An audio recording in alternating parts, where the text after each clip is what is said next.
you finish. Yeah, that's right, I need commissions on mine. All that songs she got from me, all that shit I gave for free. And I want it back, want it back. This ain't no one inside. Case all you hoes forgot. No, you've been more than lost, but tell me I'm so coming back, I'm so greasy. Ass nigga ain't so needy. Punk ass try to replace me, but the stakes is too high. They can't survive off many means. I'm talking pedigree. Ain't no writers, that's just me. Ain't no spiteful, I'm just T. Can't hate a bitch for free. Talking I'm off the bench like Brady. I'm pressing niggas like Katie. It's up. Yeah, nigga, it's up to me. Remind you with that Lil Reese. So classic, that ass so fat it look natural. It's not. I talk bullshit a lot. No more fuck shit, I'm done. Damn right, I'm the one. Damn right, I'm the one.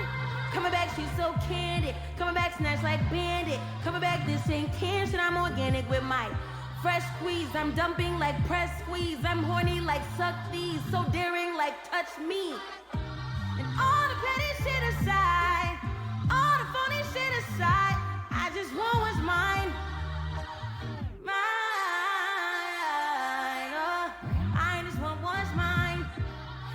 Ain't no warning shot, case all you hoes forgot.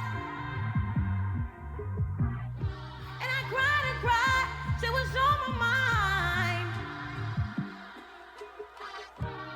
Ooh, oh, I cried.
facades in all directions. Chances are I got no direction. Bringing my angels for protection. Danger arrives and I deflected. New dick arrives and I erected. Bringing my angels for protection. Making my stars living reckless. Oh, do it to you. Do it to you. I have to do it to you. Do it to you. Oh, don't make me do it to you. Do it to you. Do it to you. I hate to do it to you. Do what I gotta do. All the pain I know is used to fuel my soul. No control. Do it to you. Do it to you. All the pain I know is used to heal my soul. No control. Do it to you. Do it to you.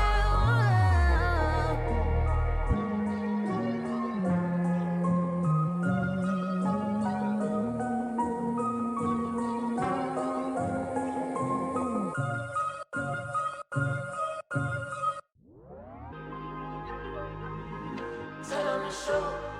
I'm on the loop. I'm out of range. Oh, I stay out the way. Got another shot on me. I like to get it poppin', but these bitches in my business got me out here choosing violence. If you see me out in public, you don't know me, keep it silent. In the bedroom, I be screaming, but outside, I keep it quiet. Keep it all low ski, I'm the lowest of the lowest. But see if you can keep it like nobody knows it. I need you to get the fuck out my space. Replacements on the way, please don't play. Pussy's feeling like a great escape. Need a new trick, old dogs don't change. I'm fucking, I ain't making love no more. You got a new bitch, what the fuck you crying for? I'm moving suffers, calling on my favorite hoes. You know how to reach me every time that it plays it right. You rise up the night, we committed a crime. The way you belong, I'm gonna save you a spot. We can't be outside cause the block is too high. And I'm all on your mind. Wherever you are, don't call me. Got another shot on me, I like to get it poppin', but these bitches in my business got me out here choosing violence. If you see me out in public, you don't know me, keep it silent. In the bedroom, I be screaming, but outside, I keep it quiet. Keep it on low ski, I'm the lowest of the lowest. But see if you can keep it like nobody knows it. Keep it on low ski, I'm the lowest of the lowest. But see if you can keep it like nobody knows it. I need total confidential privacy. Don't want no one thinking I'm a groupie. Time's so strange that we on the first class trip. Don't work my nerves, you know I can bore it. We fucking, we ain't making love no more. You talk that talk, but ain't no match of with. So strong whatever you whatever you need. Don't call me. Don't call me. Got another shot on me, I like to get it poppin', but these bitches in my business got me out here choosing violence. If you see me out in public, you don't know me, keep it silent. In the bedroom, I be screaming, but outside, I keep it quiet. Keep it on low ski, I'm the lowest of the lowest. But see if you can keep it like nobody knows it. Keep it on low ski, I'm the lowest of the lowest. But see if you can keep it like nobody knows it. Fuck you. Real shit. I wasn't even on fuck you. But you trying to make me look stupid? I slapped the dog shit after stop playing with you.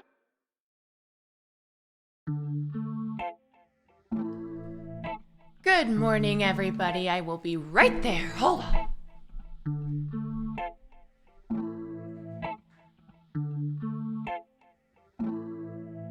So patience ain't no virtue with you.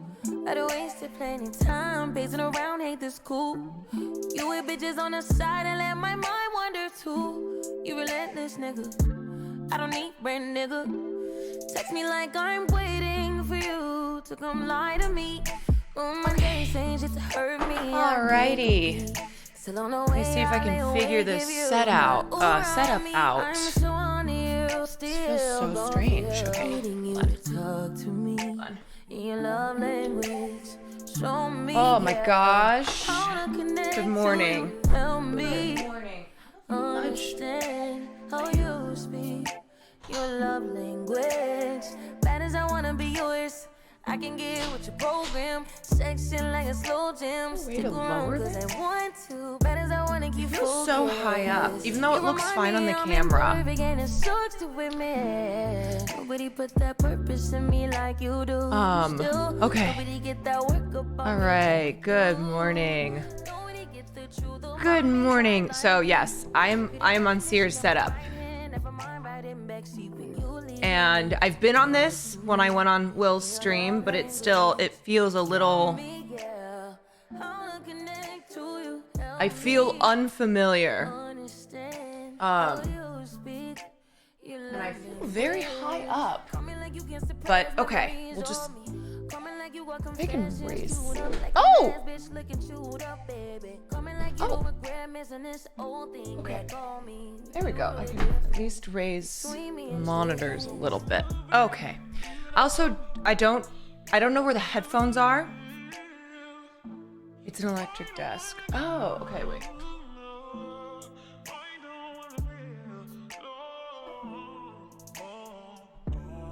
You know what? I don't want to touch anything. I'm not gonna touch anything. Nope. I'm not gonna fuck his setup up. We're just gonna, oh my god. Oof. We're just gonna do how it is like driving someone else's car. It is. Where you'll get familiar after a while. He doesn't use headphones? I thought he did. I guess not. Yeah, that's another thing, because I always use headphones, so I don't even know. Am I really loud? Because the boys are not here, so I kind of had to figure out the setup on my own.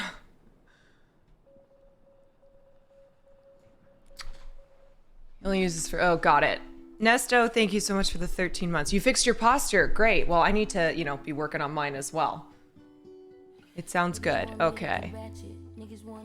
Alrighty, yeah, I can't. It's weird to not be able to hear. It's interesting, some people who use headphones, and then some people, like I'm a headphone user, and then others who despise headphones. I'm louder than the music. Okay, great. Let me just put on a little bit of background. As you noticed, I was playing SZA's album. Wonder if that means anything. Oh, I'm not even in my Spotify. Okay, let's see.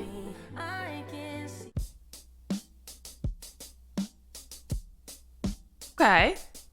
There we go. There we go. Jeldon, thank you for the 2 months. Yeah, I thought your playlist name was called Robbed. Ooh, yeah. Anyway, good morning, everyone.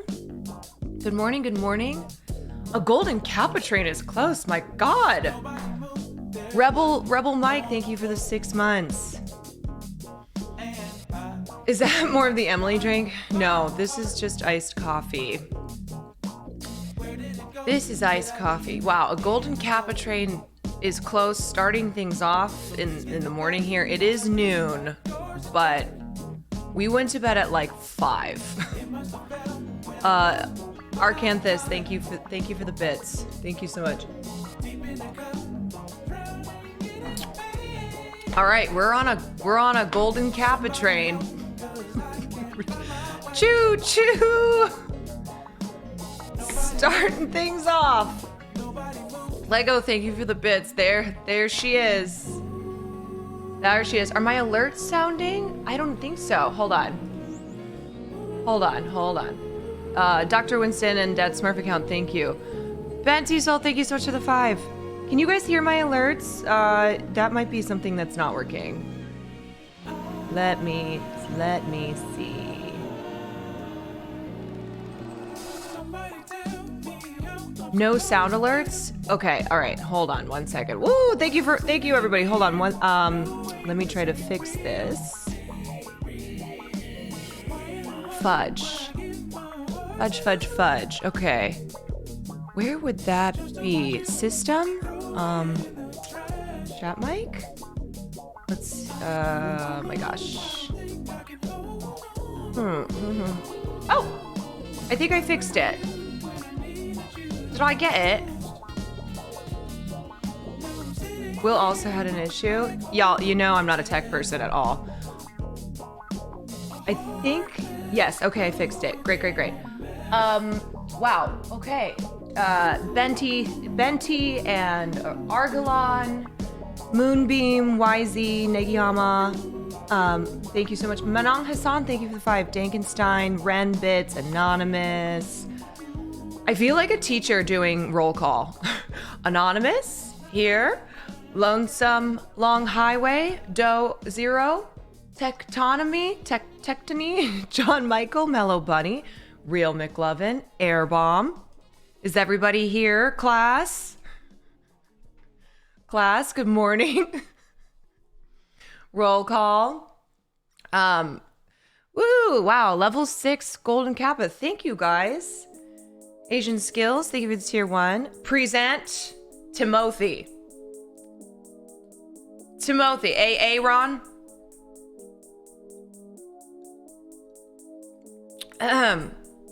Balaki. Oh, great song.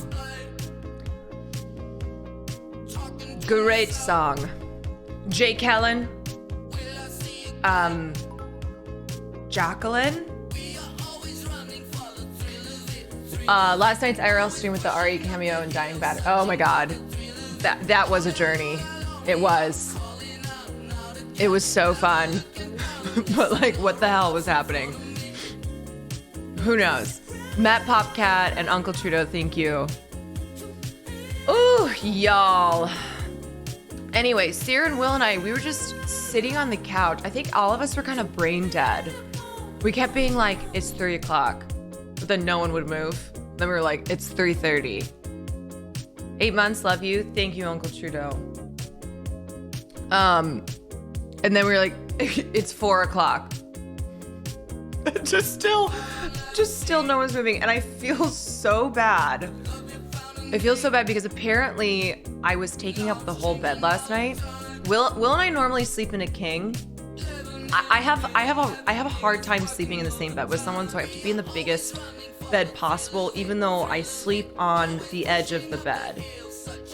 So we have a king bed in our apartment. I sleep on the edge, but it's like the way I can sleep in bed with another person. But we're in a double. Oh, is the VOD not activated from yesterday? Yeah, hold on 1 second. Let me put that up.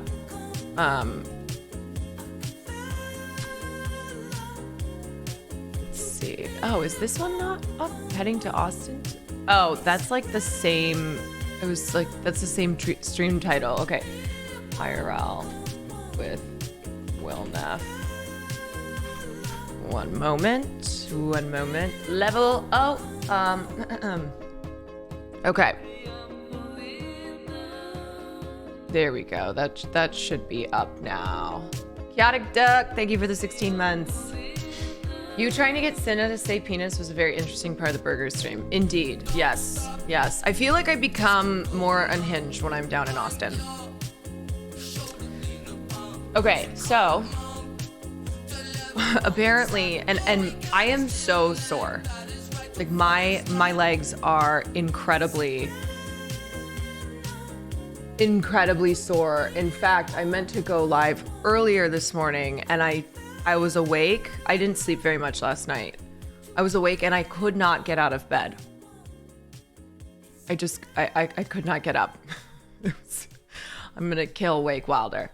Malcolm and Harley, thank you for the 9 months. So poor Will apparently could not sleep last night because I was taking up so much of the bed because my legs hurt so much that I had them at like weird, funky angles. And I had taken a melatonin because I couldn't sleep, but I took the melatonin at like 5 in the morning. Terrible.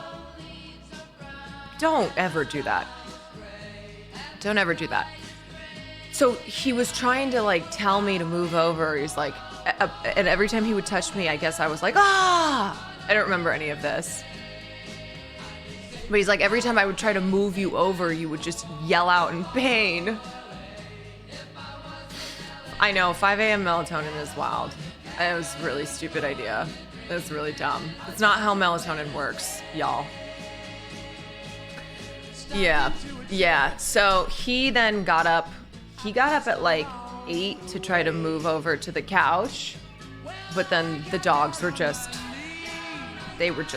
trying to get his attention all morning. So we both saw my shit. I felt really bad. I was like, well, don't worry, I'm leaving tonight. So anyway, I'm only gonna be able to do a short stream here, probably no more than 2 hours. I don't know, we'll see. That's about what time I got. Is he still asleep? No, he's at the gym. A little gym rat. And then I'm flying back to LA today, but I don't think I'm gonna be able to stream tonight, so that's why he is at the gym. Yes, he is. He's working out.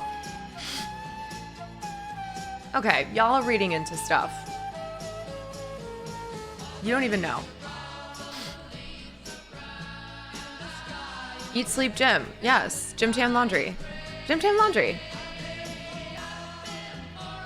Anyway, so I'll be back tonight. And initially I'd planned to stream, but now my flight it's getting in at a time where I'm anticipating the rain and LA traffic is not going to get me until late. So I will not be live from LA until tomorrow night, and then I go to Vegas Wednesday night for the Super Bowl charity. He is at the gym. I've seen him. See? Exactly. Witness. Kareem, thank you so much for the 2 months. And thank you for the level 7 Golden Kappa Train. Golden Kappa Train. I know. The Golden Kappa Train started right when I went live, and I'm still opening my brain. And you know what? This playlist is really hitting. I gotta say, this is good vibes. If you're new in here, welcome. If you're here from any of the collabs that I did this weekend, welcome in. I am normally a night streamer. I'm a real night owl. So anything in the morning, especially after all of the collabs I've been doing, is usually not me at my finest, but I wanted to get a stream in and chat with you all, do a little catch up, talk some GRAMMYS stuff. Yo, it's Jordan. Thank you for the tier 1, and Breeze, thank you for the bits. I'm not an EU friendly streamer. I know. I'm sorry. I know. I try to do morning streams every once in a while, but basically I'll sleep for like 4 hours and do a morning stream. Very rare. So anywho, that's the schedule this week. I'll be back in LA tonight. I'll be on my setup tomorrow night, and then Wednesday I might try to do morning stream. We'll see, because then I'll be in Vegas. I will be in Vegas. I'm ready to talk GRAMMYS. We will get there, I promise. We're not going to cover every single thing. Gideon, thank you for the 3 months. Omega, thank you for the bits. So, okay, if you're new to the content, welcome in. I'm a big pop culture girly. Yeah, I'm gonna turn the music down a little bit. Hold on one sec. I am a big pop culture girly. Some might say a pop culture queen. All right, I just turned this music down. So we're going to talk about some moments from the GRAMMYs last night. I don't cover the GRAMMYs like I do film and TV award shows, just because I'm not as much of an expert in music, but I do have opinions. And there were some moments last night. yeah, Killer Mike getting arrested, the Taylor Swift moments, Lana Del Rey, SZA not winning Album of the Year, Jay-Z, and then what the hell was the shit with Playboi Carti and Aiden Ross? What was this $2 million scam?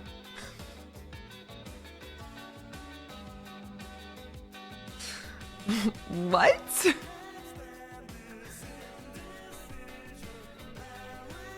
Girl, I don't know. We were trying to figure it out last night. Will and I were on the couch and we were like, what just happened? And why does it feel like this is not the first time? Okay, so apparently Steak was gonna pay Playboi Carti $2 million, and they did, to have him show up after the Grammys and be on Aiden's stream. And I think the idea was that, like, he would hang out and perform, maybe. Not like a formal performance, but do something. He shows up 6 hours late and was there for, I believe, a total of 6 minutes, and he had a mask on, and he just kept saying, he just repeated, like, 2024 music, like, love you guys. And then he left. He, like, got his money and left. I don't know if he got the full, they didn't give the full amount. Aiden muted the stream, good. That's insane. But also, why does this feel like this keeps happening? And Aiden had like 500,000 viewers. A lot of Playboi Carti fans, and he was like, thank you, love you guys. And then pieced. He ended up getting less than $1 million. I mean, that is still a wild amount of money. Wild amount of money. I feel like Aiden Ross shouldn't be in charge of these things. Like, if it were me and I were doing a $2 million like handshake deal with Playboi Carti to show up and be, I don't know, worth the $2 million, I would not have Aiden Ross in charge of that. Paying them like it's a club appearance. It's crazy because when I worked at clubs, we had that happen a few times with artists where they would be contracted to perform a certain amount of songs, and then they would show up and do like one song or not even perform. I'm like, okay.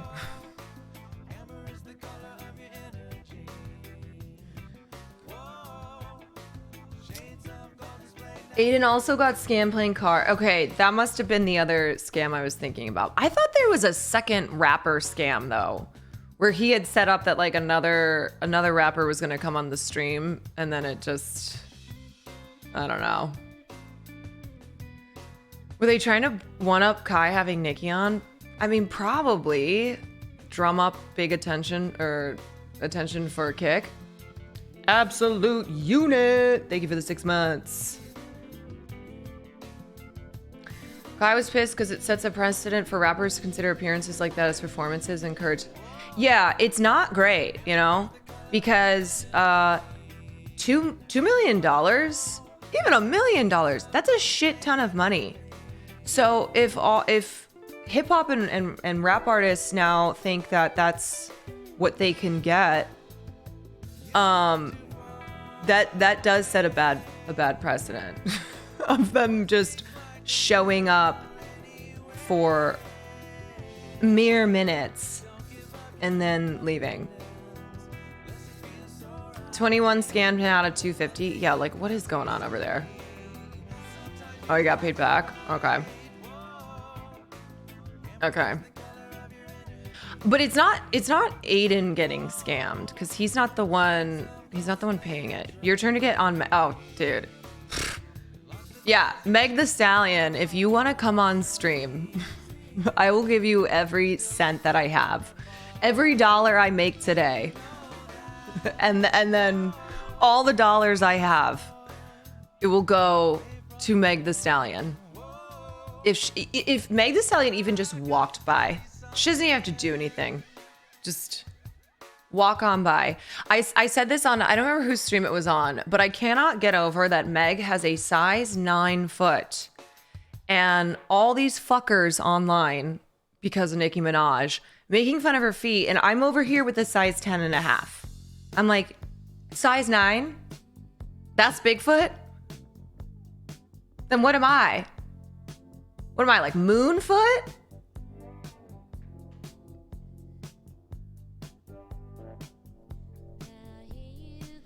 Meg School she'll do it for a free month of Crunchyroll.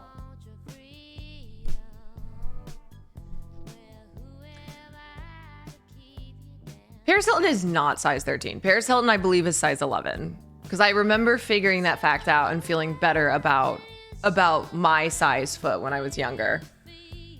Because I had a size 10 when I was in junior high. I would wear men's shoes because a lot of times girls in women's shoes just they were not very comfortable for my feet. So I would buy men's shoes when I was in junior high. Yeah, it's like an 8.5 men's. I would buy like an 8 to an 8.5.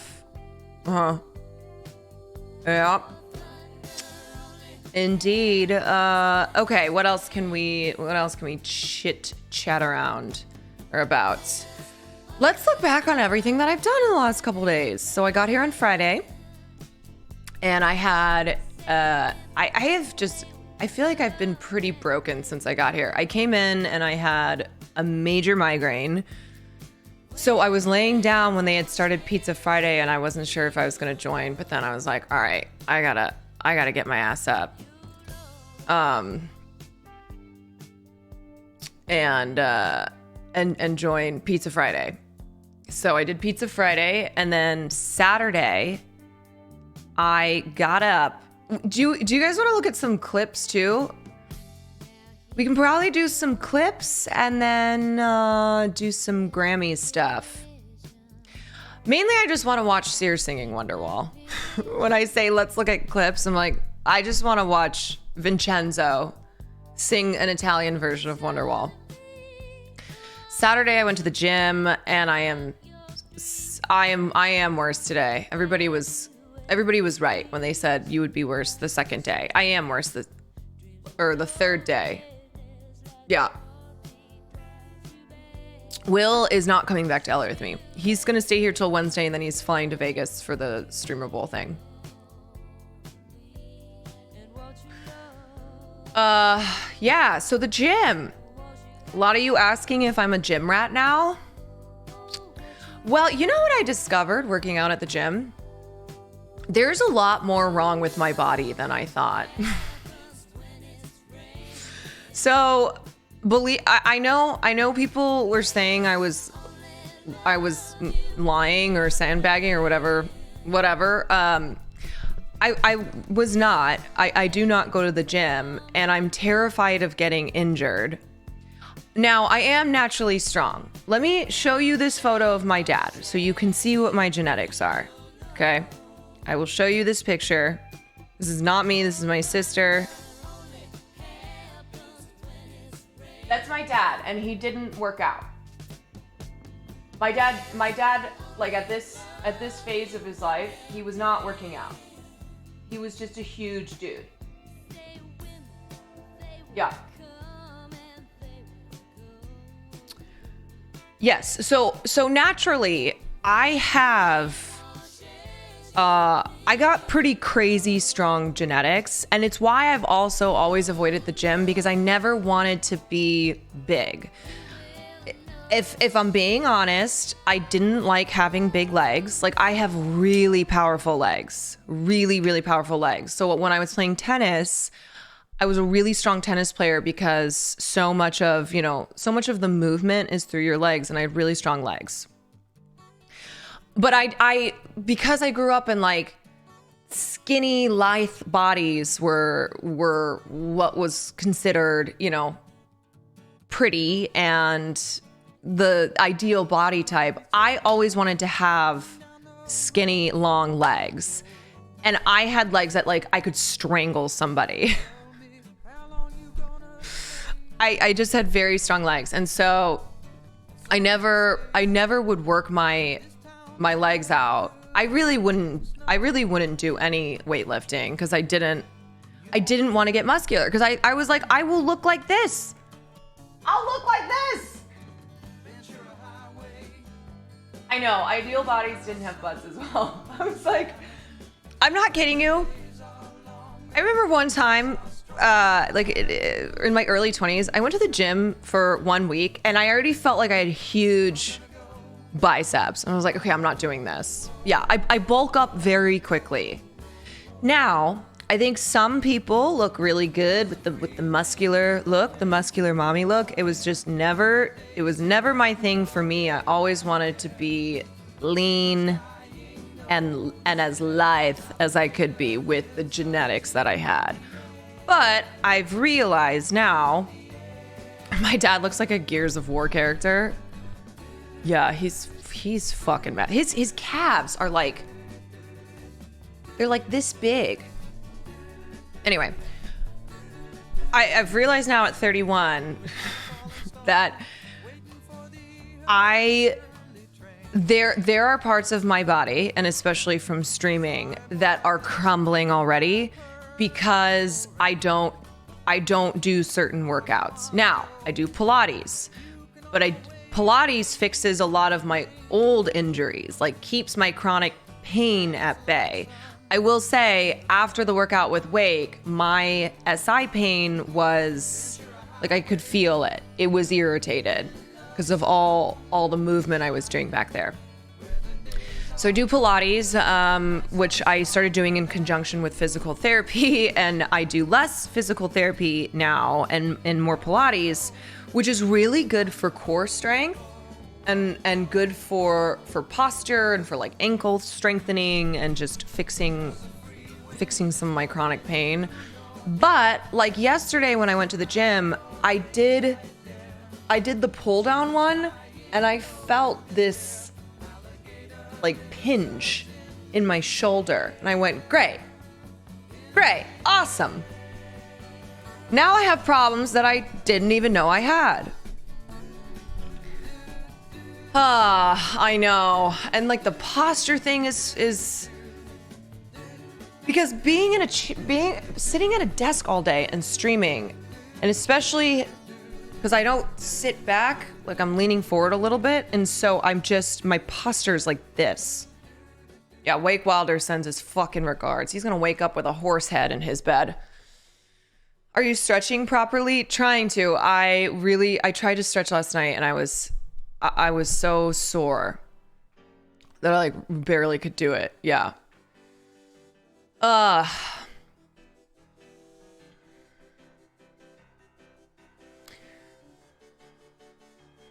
You really sound like you're in your 50s. I don't mean to sound like I'm in my 50s. I just think that like there are changes I have to make in order to not feel like I'm crumbling.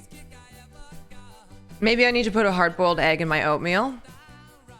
Perhaps. I don't know about that though. I don't know if the eggs in the chocolate oatmeal are for me. So aren't you joining OTK today? Oh shit, you're right, I gotta go. I'm joining OTK today, guys. Step 1 standing desk. Yeah, I got a desk last year though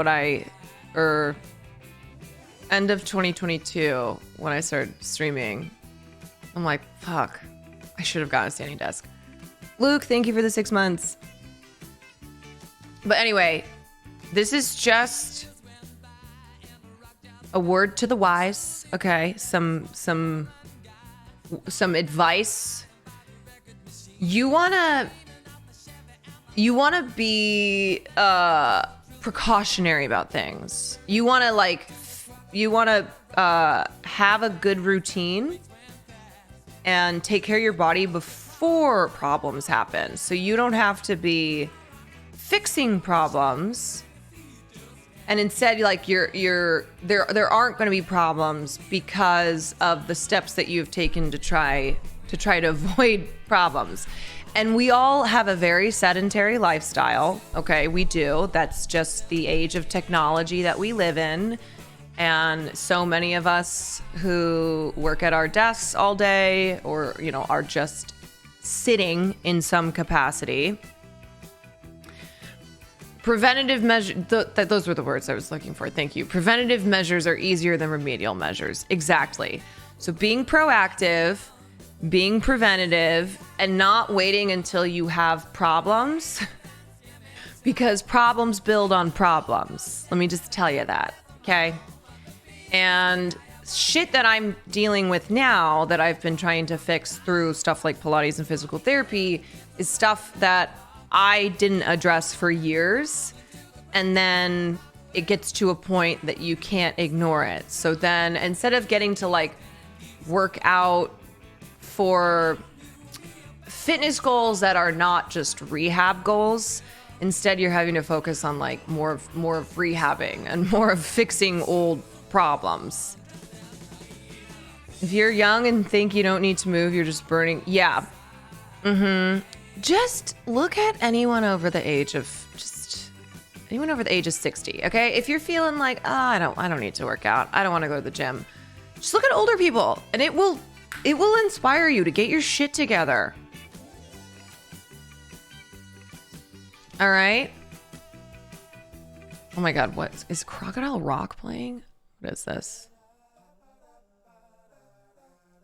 Let me skip forward. Okay. Even though Elton John did just EGOT. Congratulations to him. But yes, that is a really good motivator. Seeing older bodies and how with age, your body just breaks down. So you want to try to have it in the best shape possible as you're aging. So hopefully it breaks down less, or, you know, like you don't want to start breaking down when you shouldn't be breaking down due to age. If you are able-bodied, like if you never take it for granted, never take being able-bodied for granted. And let me tell you, Doles, thank you for the Prime. My mom was diagnosed with an autoimmune disease last year, and she's a very active person and works out all the time, really prioritizes fitness. And because of this autoimmune disease and she's on steroids, she has not been able to do all those things. And when she does try to like do paddle tennis or pickleball, any of her physical activities, she's just injuring herself because of the steroids that she's on. It's one of those things where it happened like that, you know? It happened so quickly where, she didn't have an autoimmune disease that was physically affecting her, and now she does. And it is one of those, health is never something to take for granted. Having an able body. Yeah. 2 years of COVID. Yeah, COVID fucked things up. Anyway, not trying to get super serious. I'm just trying to be more inspirational to you all and also to me. We should be moving our bodies when we are able to. And look, I feel like this is some Aaron Rodgers shit, but embracing our strength and our health, and go into a cave for 2 weeks, into a dark cave where you're blind, and just be with your body. Yeah. Tai Chi is amazing. That's why you see a lot of older Asians who are in really good shape and they do Tai Chi. Like they don't use weights. They're just their own body. Oh, their own body strength. Look at Celine Dion. Yes, Celine Dion. I can't believe what happened to her. But that's the thing, health doesn't discriminate. It doesn't matter how wealthy you are. you know, it's health problems come for us all. Now, wealthy people can afford treatment and they can afford the best doctors, but it's one of those where it does not discriminate. And I mean, if you're wealthy, like you're able to afford to take better care of yourself, but still you look at like Selena Gomez, who has lupus, Celine Dion, who got diagnosed with SPS. There are, everybody dies one day. That is true. That is true.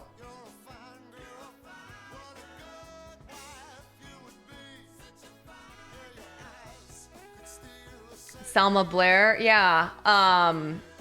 Or like who's the SNL girl who got diagnosed with lung cancer? Hadn't smoked a cigarette in her life. Kate Micucci, I think. Micucci? I always say her name like that. I don't know if it is Micucci. I say Micucci though. I think she's okay now. She had surgery. Yeah. My laziness trumps my motivation most days, though watching the gym streams has me wanting to go. I will say, those gym streams, they are motivational. Like watching someone at the gym, you go, why am I not at the gym? I'm watching someone at the gym. There's nothing, like I can watch someone do something and not feel like I need to be doing that thing. When I'm watching someone working out at the gym, like I should be working out. If not at the gym, just doing something. Like I'm sitting here watching someone work out. Oh, come on. Come on, I gotta get up. Even when they are scuffed gym streams. You know? What was the best part of your Austin trip? Oh yeah, I was starting to talk about everything I've done. So I did Pizza Friday, I did gym stream. What else did I do on Saturday? I think I streamed with Will. The cosplay. Yeah, the Chun-Li cosplay was on Saturday. Incredible. It was so fun. I really loved getting to be Chun-Li. Because then I did Will's stream after as Chun-Li. And then yesterday I went to the gym again, but I was just really not feeling it. And then after the gym, I did my own stream. And then I went to Cinna's. And we hung out and cooked. We made a burger. And then I came back here and popped on Will's stream for a little bit. Yeah. So yesterday on the IRL, both mine and Will's phone died. My phone is always dying. People in my community, my regulars, y'all know my phone is always on the verge of death. And usually it's fine because I'm at home. Who cares? I don't need my phone. But yesterday, it finally bit me in the ass that my phone died.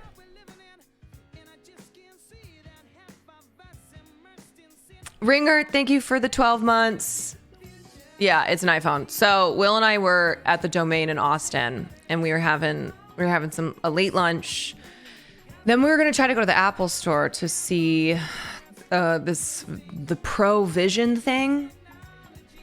The Apple store had closed, and then right at that moment, he's like, "My phone just died. We need to be able to get home. So stop using your phone. You know, let's save the battery." And then I looked at my phone. I was like, "Okay, I have 5%." And then I went, "It's dead." So we had no phones, and Emily had been running the setup. So I had to like text her when we were ready to go live, and then she started the stream on her phone. And then when I was gonna finish, I was supposed to text her as well. So we had her set up, but it was just her stream phone. So you're like, okay, we got to go find a charging cable. And then we went to Nordstrom to try to find a charging cable, and afterwards we ran into Ari at home outside. Just a little side quest. a little musical side quest. Yeah. I know. Everyone was trying to help us figure our way back. It did happen very quickly. It all happened very fast. And then, okay, here's the thing. Folks, listen. I am a theater person. I am. I'm a theater person. I don't freestyle. I'm not a freestyler. So, seeing Ari last night, and then Will was like, "Yeah, go perform with him." I was like, I thought we were on a survival mission. I thought we were supposed to be finding a chord. Huh? Isn't that what we're supposed to be doing here? Now you want me to freestyle? It's the blind leading the blind. That's what makes the world turn. Yeah, look. When you're on stream, it's all good, you know? Whatever, you'll figure it out. And then Mojito came in chat, you know? It was all good. I loved your stream with Will. Loved the energy. Very giggly. Good time until the court incident. It was really fun. Will and I don't stream together that often because we both stream at night. What's up, Vio? We are nighttime streamers. And a part of that was my first year of streaming. I really wanted to make sure that I was establishing myself as an independent. No, dogs. Dogs. No barkies. Are you coming over here? Oh my god, my leg. Would you like something? Okay. What was I saying? Oh yeah, the first year I just really wanted to make sure I established myself as an individual streamer and not be too tied to Will in that our content was tied together. And so if I ever decided to stream on my own, you know, I wouldn't have my own community. So that's why that was really my focus for the last year. I do really love streaming with Will though. It's very fun. It's very fun to get to hang out and stream at the same time. Good time. So we might try to do more things together. You know, when I get back to LA, or after Vegas, I am going to get an easier IRL setup so that I can much more easily go out and about in the world. I'm not worried about the current backpack camera. Hey! No! Shh. You guys know what you're doing. You're not supposed to be doing barkies. Ishi. Do y'all get time to do date? No. We took a date night like a month ago. It was great. It was fabulous. No, we're both just really busy right now. I mean, I kind of say that all the time. We're both just very busy right now. No, we are. I mean, Will's been here for 2 weeks. He is like a life down here at Sears apartment or Sears house. They have a whole ass routine. They got it down. He said it's going to be weird for him to leave.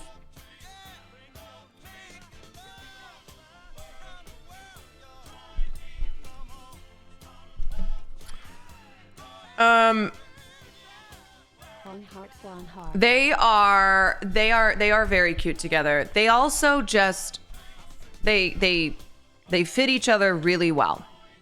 They complement each other really well. Kendall, thank you for the 6 months.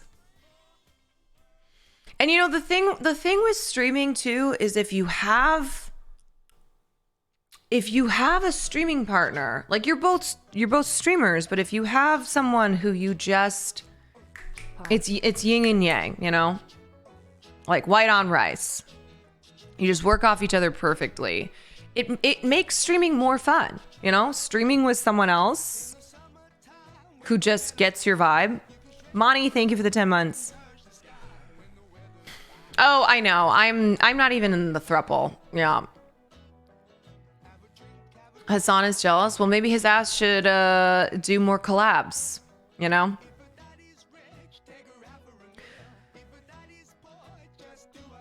Yes, they do fit together though. Sarah and Will. Uh-huh. They're gonna win best shared channel. That would be really funny. All right. Nightclub, thank you for the prime. Okay, do y'all want to watch a few clips from this weekend? I can also see. We can also just do Grammys stuff, and I can look at Austin clips when I get back. When I get back to LA. We can do a like recap. Because I don't have a ton of time, and I like to cover pop culture when it's happening, and I don't like to have too much time afterwards because pop culture is just really, you know, it's very timely. And by the time I get home and get to be able to stream my normal content, we're gonna have moved on. Like there will be something else that's going on. There's always something else. Austin clips later. Yeah. Okay. Sounds good.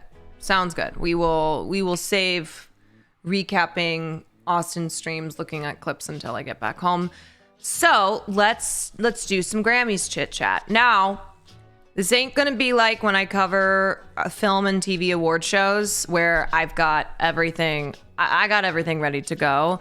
I was kind of going through Twitter, bookmarking some moments, but full transparency, I am not a music person like I am a film and TV person. So I don't really follow. I'm not as knowledgeable in the Grammys as I am with film and TV award shows. However, there were some moments last night. I don't think you really have to know much about the Grammys or much about the music industry to partake in these moments. Actually, I want to address something too before we start. Sear last night saying that award shows don't matter. This is a common opinion, and I know people will say this when I do my award shows coverage. Now, I feel like I'm very fair when I talk about award shows in that, of course, award shows inherently are not totally fair, okay? There are politics involved. There are personal things involved. There's a lot happening that is not strictly about talent. And the Grammys are peer industry awarded, is a peer industry awarded show. So a lot of times it goes to, like, these big awards go to artists who are universally liked. Taylor Swift is a person in the industry who is very well liked. So there is a huge personal aspect to the Grammys. And it's why I believe Taylor Swift wins so many of the big Grammys, like Album of the Year, due to that factor. Okay, so it's not strictly about talent. It's not purely about music. There is a lot of kind of that political stuff going on. Worst thing is when people say the award shows pick the winners when it's often people in the industry. When often it's other people in the industry winning. Wait. Worst thing is when people say the award shows pick the. Okay, sorry, I'm not quite comprehending that. Having someone nominated for new artist when they were nominated 4 years ago for a Grammy is still stupid. They aren't new. Yeah, I mean, there's some bizarre things like that where you're like, okay, why is this best new artist if this is someone who 4 years ago who 4 years ago was nominated for a Grammy. Anyway, but what I want to say about award shows, yes, there's a lot of bullshit to them, but they are important, especially for newer artists, you know, whether that is the Oscars, and by artists, you know, I'm referring to actors or, you know, filmmakers, or if it's the Grammys where it gives a huge platform to up and coming new artists who really can benefit from something like that.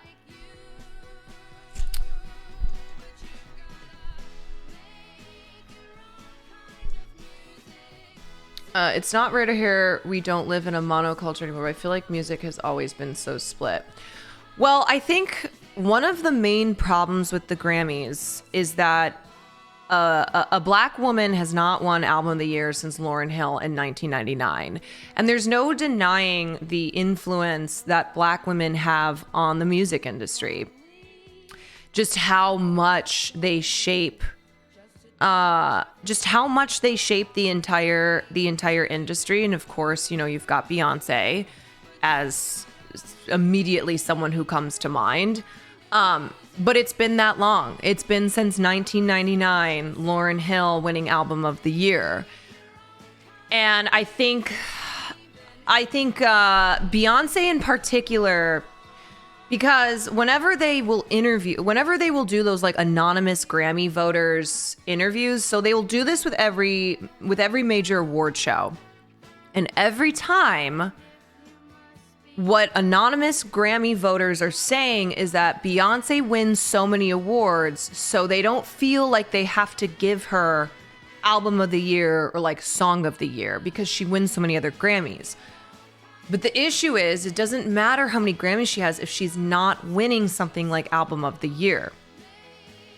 And so the idea that like, oh, well, Beyonce has so many. This is what I mean, where there's politics to it, right? Because that's bullshit. It doesn't matter if Beyonce has the most Grammys, if she's deserving of if she's deserving of the biggest ones, like Album of the Year, she shouldn't be denied from that just because she has so many Grammys. This year, I would say that I feel it would have been great to give SZA Album of the Year. That's whose album I was playing at the start of stream. SOS. Because here's the thing, all right? Here's the thing. I'm not going to sit here and shit all over Taylor Swift, all right? I'm not. I don't think it's fair to just totally cast her aside and be like, oh, Taylor Swift sucks. I would not would not have like a blanket opinion that way. However, I think normal Swifties, not the psycho ones, can agree that like Taylor Swift doesn't need to keep winning Album of the Year. There's no reason for Taylor Swift to keep getting the biggest award in the industry when there are so many other great artists putting out amazing albums. I think that's a fair assessment, you know, understanding that Taylor, it's not that Taylor shouldn't be awarded, it's that there's no surprise anymore. It's like, oh, Taylor Swift won for Midnights. Not even, I wouldn't even say Midnight's I wouldn't even put it in her top 5. Yeah, like Taylor's way better albums than Midnight's. Right. But no one is surprised that Taylor won Album of the Year. Like, that's not good. You shouldn't have award shows be at a point where somebody is winning Album of the Year for an album that's not even considered by Taylor Swift fans to be their best album, or to even be in top 3. Like, winning by default every time is not a good indicator of the industry and of the Grammys.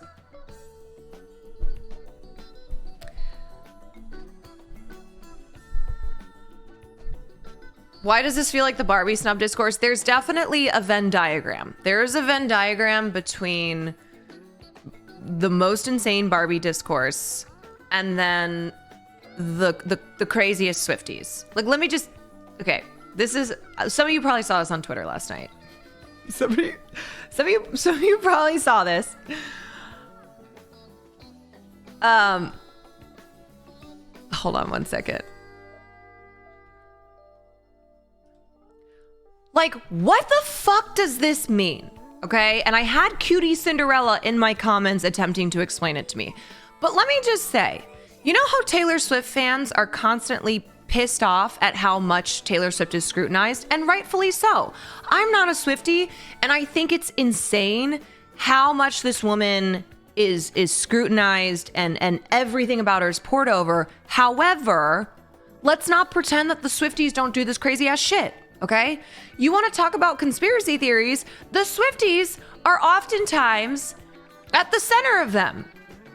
And then are getting mad about like the haters and all of the conspiracies that they have about Taylor, which granted, yeah, are fucking crazy, okay?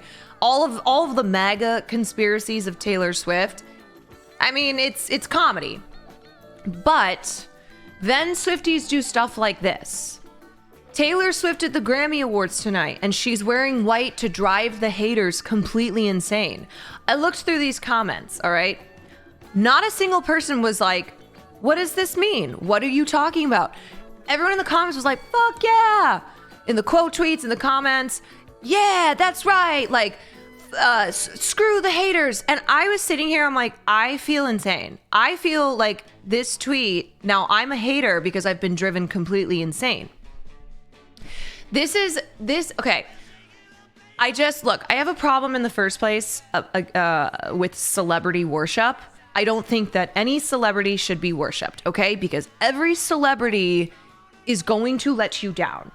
And to be able to like have a healthy relationship with our faves, you cannot be worshiping them. You cannot put them on a pedestal and treat any criticism of them, any person who doesn't revere them and worship them, as an enemy, okay? And this is what happens with Taylor Swift. It is perfectly reasonable that a lot of people are not huge Taylor Swift fans. That's fine. But because of the cult of personality, because of the celebrity worship, any slight criticism of Taylor Swift then gets turned into you hate women, right? Like Taylor Swift is supposed to now represent all women. And so any slight of Taylor Swift, and not even a slight, just being like, Taylor's, I think her music is fine. Like someone who says that, I think Taylor Swift is fine. I don't understand winning album of the year 4 times. I don't understand the insane cult around her, but that's all I have to say. And then you get you are labeled a woman hater. Like we can't be doing this stuff, okay? So these kinds of things. She's wearing white to drive the haters insane. This was the explanation for this via Cutie Cinderella, resident Swiftie expert. It's the color of her next album, idiot. Okay, fuck you. But it was a red herring because Reputation TV is black and white. Duh. Let me just say, no one knows that but Swifties. The haters don't know these things. Even the neutral people don't know these things. We don't understand that stuff. Okay? Like, Reputation TV, I thought that was a new TV channel that Taylor Swift was starting. I didn't know that means a remaster of Taylor's version of Reputation. So anyway, then I was like, wait, but back to the question of why this would drive the haters insane. I don't understand. Because how are the haters secretly Swifties who are just hating? Because that's the only way they would understand any of this stuff. Cutie's getting sassy with you? Oh yeah, well, I saw Cutie on the TL last night defending Taylor Swift from criticism over her snubbing Celine Dion. So Cutie was on a roll last night. She said the haters will be mad because the album dissing the haters will be out. But again, do haters know that that is an album that is intended to diss the haters? Like, oh my God, we're season 6 of Lost, okay? We're season 6 of Lost. Nobody knows what's going on.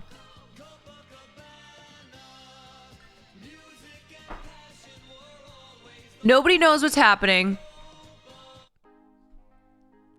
They just keep introducing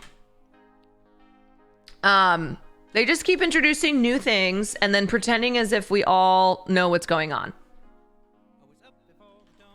We've totally lost the plot. Yeah, indeed. All right, hold on. I'm gonna put on a little bit of lo-fi.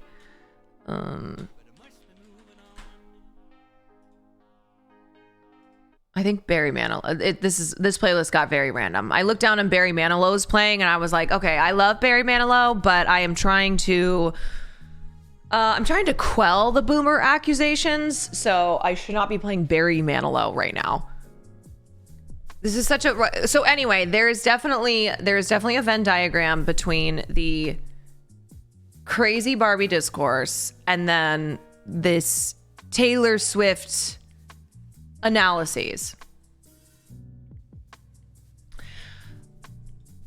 Okay, wait, where was I? What was I saying with this? All right, let's talk about these moments here. Actually, let me just see if the whole thing is on YouTube.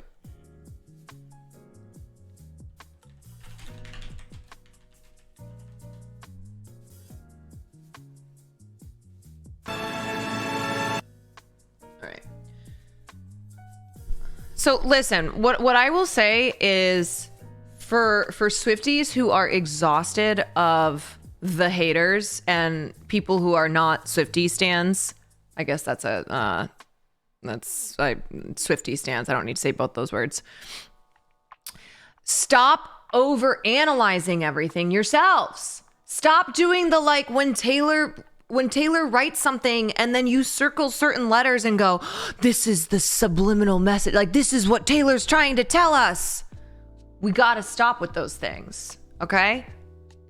We got to chill.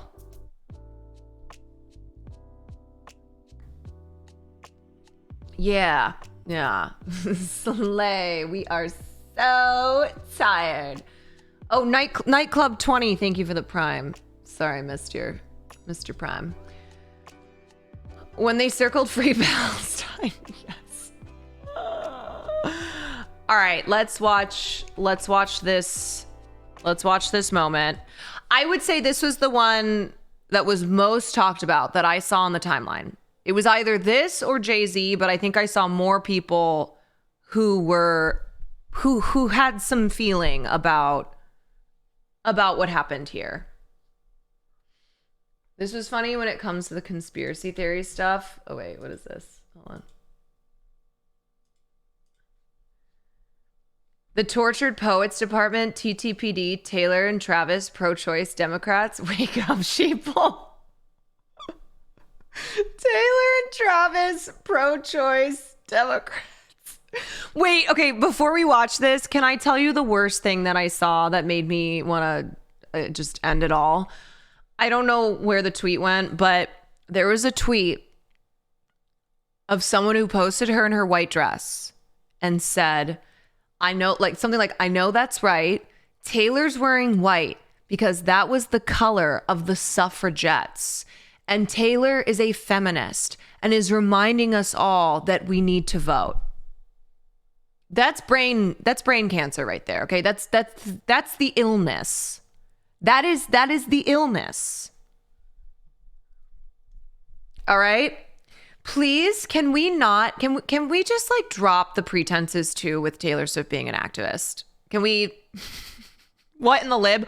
Oh, you want to see what in the lib? Let me show you what in the lib. This shit. How can people say that liberals are less embarrassing than MAGA? They're on the same level. The only way this painting could trigger, this is Brooklyn Dad, the worst dude ever. The only way this painting could trigger MAGA anymore is if it were painted by Hunter Biden and bought by George Soros for $1 billion. Like, that's MAGA. That's the same level as MAGA. Libs need to stop pretending like they are less cringe, like they are less embarrassing. This is liberal brain rot. Look at this shit. This is the pop culture crossover I can celebrate. Oh my God. And the thing is, saying this all with 100% seriousness, that like, this has 24,000 likes, y'all. 24,000 likes. The only way this painting could trigger MAGA anymore is if it were painted by Hunter Biden and bought by George Soros for $1 billion.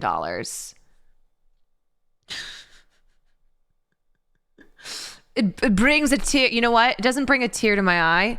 It brings a teardrop to my guitar.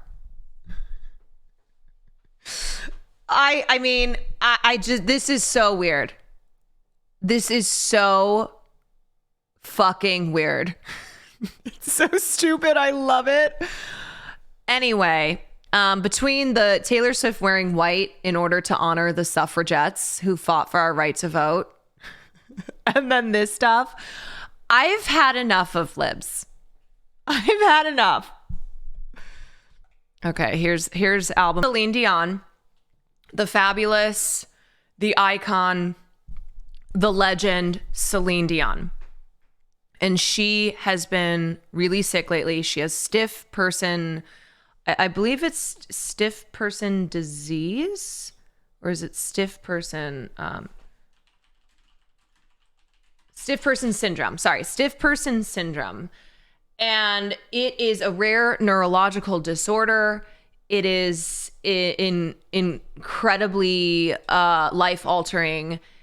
And she has basically had to put her entire life and career on hold due to having stiff person syndrome. There are many treatment options available, but nothing can cure it. The treatment options basically just can ease your symptoms, improve your comfort, but over time, stiff person syndrome limits your ability to move or walk, and the overall course ranges from 6 to 28 years with onset of symptoms until the time of death. So it's terrible. This is a terrible, terrible thing to happen. And Celine Dion, who has a residency at Vegas, like she hasn't been able to perform. She hasn't been able to go out and do anything. So she's more or less bedridden. Yeah. So the fact that she was here tonight at the Grammys on stage was incredible. Like, people seeing Celine Dion come out was, I mean, it was probably one of the biggest moments of the Grammys. And here in her little intro, she is paying homage to present a Grammy. Is awkward. I will say it's a little awkward because Lana clearly doesn't want to be brought up there. It's very weird to do that. Now, it's not uncommon for winners to address the other nominees. It happens all the time. They'll be like, "This was incredible, an incredible year. I want to thank, yada yada yada. Shout out my fellow nominees." Like, that's a normal kind of etiquette-y thing. This okay, and I'm coming in, and I'm not intentionally being a hater here. I'm just giving my thoughts. If it weren't Taylor Swift, if this were anyone else, this is not. It's not something that's normally done to like take someone else on stage with you, because it's kind of weird. And the person who loses doesn't want to be up there. If they're nominated for an award, they don't want to be brought up onto the stage when they haven't won anything, including that award, and have the winner then give their speech while they're awkwardly in the background. Like, personally, if it were me and I were I clearly wanted to win this award and it would have been a huge moment. And I didn't win it. And my friend did. And then my friend brings me up on the stage and I'm in the background, like so awkwardly. What do I even do here? I didn't win this. She's going to give her speech, yada, yada. I feel like I would be, I felt like I would have been very uncomfortable. Okay. It's funny as fuck. It is kind of funny. Now, I got to be honest. I don't think Taylor does things with malice. I think Taylor Swift is a well-meaning person. I think I hate to use the word cringe. I need a better word than cringe. What's a word for someone who she's a little too earnest, I think. I think the earnestness gets translated to maliciousness. I think there's a little social ineptness there, just maybe not getting it, I guess. Like, I don't think she's intentionally trying to be patronizing. And same with the Celine Dion moment. Now, it's awkward and it highlights the fact that she didn't acknowledge Celine here because she like goes crazy for, I don't know. It's a little awkward. Yeah. I don't think she did it intentionally. I don't think she was like trying to snub Celine. She was obviously overwhelmed, very excited in the moment, didn't think about it. So of course, people looking at this moment, a lot of people thought that this was in poor taste because you have Celine Dion up there. She is very sick. It was a huge moment for her to be at the Grammys and giving this award that she had previously said, this award was given to me by Diana Ross and Sting. Like she was honoring other legends in the industry. She is also a titan in the industry. So like all those factors there, accumulated into a lot of people online thinking that this was a bad moment. Right. It's weird she recognized everyone on stage. Like I said, there is nothing in me that thinks this was intentional. There's no way Taylor Swift would intentionally snub Celine Dion. She wasn't thinking about it though. And so after the award show, backstage, she took a picture with Celine Dion and Swifties were like, you guys are overthinking everything. I think this is one of those things that I know this is going to sound hypocritical. Reading into it is silly because it really was just one of those, she just didn't think in the moment. There was nothing intentionally malicious here. It's really not, it's really not something that's worth losing sleep over. I mean, look, I'm a huge Celine Dion fan. If Celine Dion were presenting me an award, she's probably the only person that I would have had eyes for. But this it's not something where Taylor was trying to do something intentionally dramatic here. Oh, Gremlo, thank you so much for the raid. Thank you. I hope y'all had a great stream. Atlantic Tuna, thank you for the 5 months. Amadeus Maxwell, thank you for the 10. Raid Grimlow Wiggle.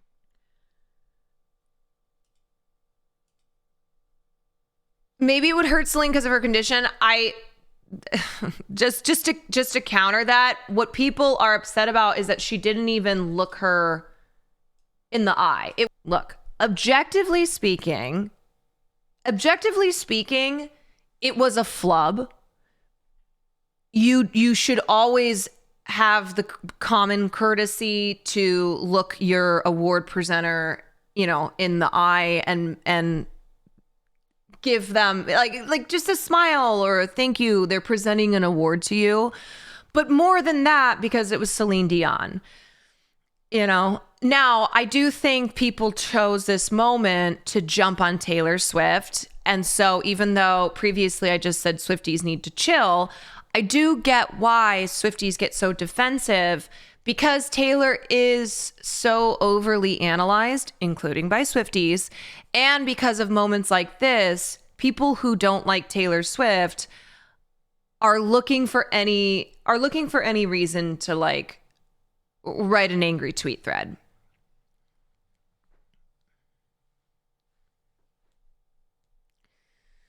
It's funny, I saw an article that Taylor Swift specifically said the words right after the show, "Fuck you, Celine Dion, I don't care about your disease." She was like, "Fuck you and your stiff person syndrome." Well, the reason I said it's going to sound hypocritical. I'm analyzing her because I'm covering this moment. I'm providing context because that's what I do here on my stream. I'm not analyzing this as like, fuck you, Taylor Swift, breaking down every moment in an effort to cast shame on Taylor Swift. I'm literally providing you context to what happened here and why so many people are pissed off about this and why there's like a bunch of articles today about Taylor Swift, not about Taylor Swift snubbing Celine Dion. Like, okay. I mean, I literally have the context tag here. Lilith, thank you so much for the 16 months. Thank you.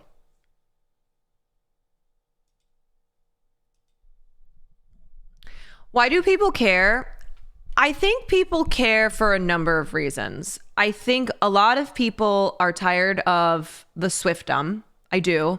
I think, like I said previously, Taylor Swift now being an artist where it's no surprise that she wins Album of the Year for an album that's not in her top 3, not even in her top 5. So there's an exhaustion there where when the same people are winning awards every single time, it's going to build up resentment. And now some of y'all might be like, well, who gives a fuck about awards? Well, okay, but they are, they are an important marker. And it is something where if you love an artist, you want to see them get recognized, or you just want to see other artists getting recognized when it's the same ones over and over again. So there's that factor. There's also just the, I think a collective exhaustion with all things Swift related. Like, I think there are some people who are specifically music pissed, and then there are ones who are just tired of all things Taylor Swift related dominating every moment of every day. It's easy to say who gives a fuck when you aren't the one nominated. Yeah, I mean, I don't think that artists and the people who spend their lives working on music. I mean, there's a lot of people other than just the artist who work on something like an album, just like on a film, where you look at the reactions of all of the below the line, crew members who are celebrating being nominated for an Oscar. That is a huge moment in their careers. And a lot of them work their whole lives. And it's a big honor to be recognized that way. And it also can be very career changing. Now, it's not going to, not for someone like Taylor Swift, because she's already one of the biggest artists and she's so solidified with her place in history and in the industry. But for other artists, it can it can be life changing.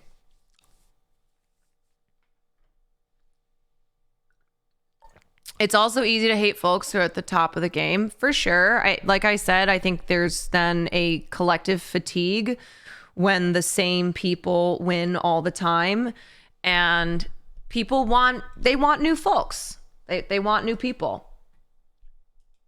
They want variety.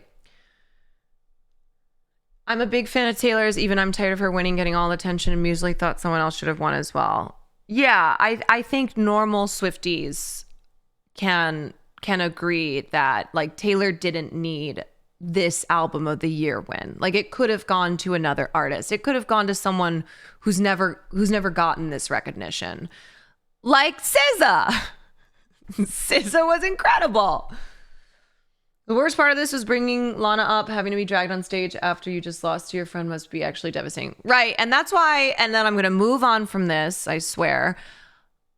I think Taylor is a well-meaning person. I think she is a very eager, a very like earnest person. But she doesn't necessarily have social awareness. She wouldn't think to herself, here I am winning this award for the 4th time, and I'm bringing up Lana Del Rey, who didn't win any awards tonight and is clearly devastated to not win for this award, or to not win Album of the Year. And I'm bringing her up on stage with me. How many female artists would not be where they are and would not have the inspiration they have if it weren't for the work that she's done? I think she's a legacy artist, a legend in her prime right now. She's like, then why did I fucking I'm so lucky win? to know you and to be your friend. I would love to tell you that this is the best moment of my life, but I feel this happy when I finish a song, or when I crack the code to a bridge that I love, or when I'm shot listing a music video, or when I'm rehearsing with my dancers or my band, or getting ready to go to Tokyo to play a show. For me, the award is the work. All I want to do is keep being able to do this. I love it so much. It makes me so happy. It makes me unbelievably blown away that it makes some people happy who voted for this award too. All I want to do is keep doing this. So thank you so much for giving me the opportunity to do what I love so much. Crack the code. Mind blown. Thank you so much. Lady. Yeah. So I think she could have acknowledged Lana and not made her come up on stage is what my thoughts are on that. Also, it's making some people happy. And it's really tough to refer to someone as a legacy artist when they haven't even won that award. Do you know what I mean? Like, I'm being 100%, and you know, at the end of the day, I don't know. I don't know, but I'm just reading this as like a human being, as a, how would I feel? If I were a Lana Del Rey, if I were another artist, I would not feel gratitude for Taylor acknowledging me as like a legacy, as no one, I wouldn't be here. All these others would not be here without you, when like I wasn't seeing that reflected in recognition from the industry. Do you know what I'm saying? Do you know what I mean? If I'm like, oh, okay, that's fucking great, then why didn't I win this? Why didn't I get Album of the Year? Why didn't I win a fucking Grammy tonight? If I'm so iconic, if my music is so legendary, where's my fucking Grammy? You know what? That's what I want to see, okay? That's the real shit that I want to see. No more of this politeness. No more of this like little smiles. I'd be like, oh, okay. I would walk up and be like, I'd take the stage and be like, thank you so much, Taylor. Thank you. Hi, everyone. Yeah, you might know me. I am the icon and the legend that everybody's been referring to tonight. And I even got dragged up on this fucking stage for the biggest award of the night that, oh my God, it didn't go to me. And in fact, I didn't win anything tonight, even though I'm such a fucking legend, huh? Isn't that interesting? Well, you know what? What if I just disappeared? What if I just said bye-bye? Never to be seen again. Would you all miss me? So, speaking of that attitude, of that, just that like, just that vibe there, somebody kind of did do that last night. Somebody did bring a little bit of that into the Grammys. And you know what? I'm here for it, okay? I'm here for it because I'm tired of the niceties. Because you know, a lot of people sitting there seeing Taylor Swift win pop album and album of the year again, the 4th time. They're tired of it. They're showing up to the Grammys every single year and seeing artists like Beck, Harry Styles, Taylor Swift, like Billie Eilish, time and time again, winning the biggest awards. And so here was Jay-Z. It is now my honor to present the Dr. Dre Global Impact Award. And it's funny because he is accepting the Global Impact Award. This is like a legacy award. this is like the honoring Jay-Z for being, for his legacy, for being a towering figure. And just want to go back. I cannot. Most Grammys, never won album of the year. That doesn't. I can't get a read. I don't know if she's like, I'm gonna kill this man when we get home, or if she's like, that's right, baby. That's right. I'm not gonna say it, but thank you. Like, she's glad he's saying it. I think it's the latter. She's very hard to read. She's hard to read, especially at award shows. Sometimes she gives a little bit more indicators. Like the last Grammys, it was clear. It was clear that Beyonce was fucking done. She was sick and tired. When she lost album of the year, she was pissed. She was like very clearly pissed. This time it's a little bit tougher, but I think ultimately he's saying what she wants to say. Beyonce is never going to say this. She's never going to get up on a stage and say what Jay-Z is saying. But I got to be honest too, I think the Kanye moment, the famous Kanye moment, I'm going to let you finish. I'm going to let you finish moment, but Beyonce should have won this award. I even think in that moment, Beyonce also agreed. Like, I don't think she disagreed with Kanye. She never, ever would say that herself. She would never be like, this is my award. Why am I not winning these things? She'd be crucified, and it's also just not Beyonce's style. It's not. In private, of course she's saying these things. Of course. Didn't work. Some of you gonna go home tonight and feel like everybody agreed. The only issue was the moment. With the moment was the execution. Yeah, execution. Typical Kanye style. Yeah. I think it's an indicator too of how much power Jay-Z has, that he can get up on stage and he can pretty much say whatever he wants to say. And that wasn't even it's not like that was scandalous or controversial. In fact, a lot of people what I was seeing were agreeing with him. It resonated. Where they're like, yeah, yes, we're sick of the same artists getting recognition. Anyway, but look, as far as the Grammys go, as far as award shows go, that never really happens. Most people kind of play the niceties, They don't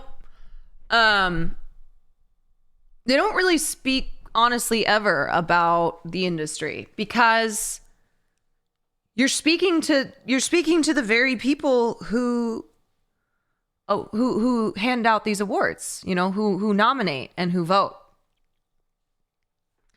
So anytime somebody is even a little bit scathing of the industry, it's good. I think it's good. Calling that shit out. Yup. All right, let's watch. Let's look at the Killer Mike.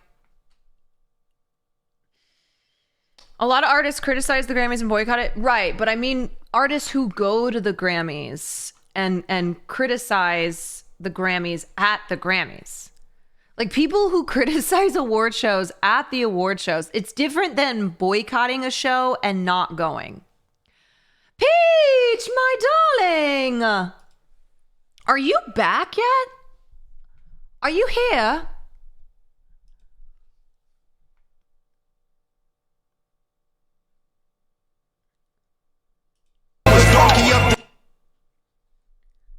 Peach Jaws, yes. Do you want to come here in a little bit? Because I'm gonna.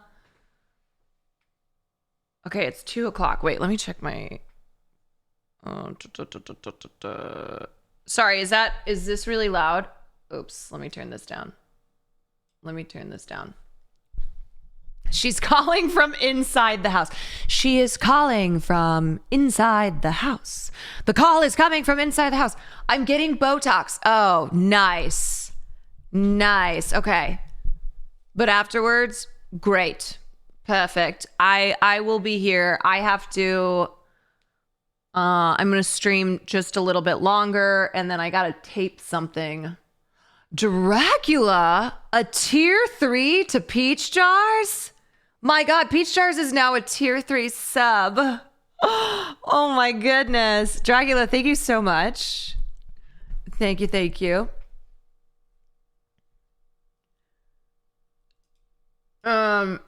Okie dokie. All right, just call me whenever you're done, or just come here whenever you're done. I will be here. Yes, you get to see feet now. Yeah, here's a little taste. Size 10.5. Talk about Bigfoot. All right, I kind of gotta run to the bathroom, and then we'll look at the Killer Mike situation. I don't really know if I want to watch the Breakfast Club's coverage. There.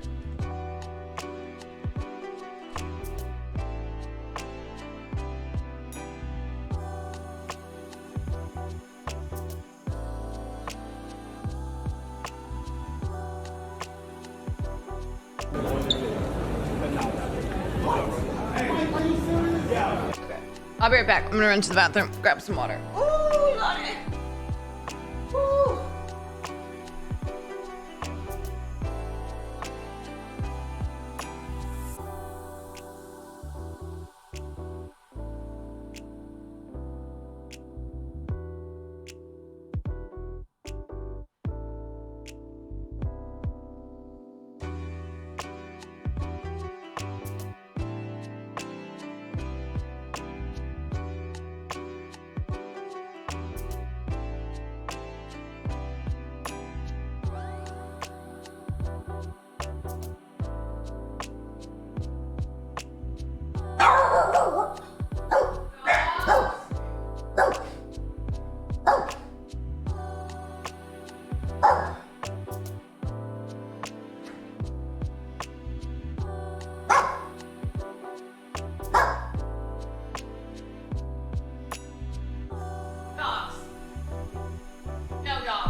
Oh my God. No dogs.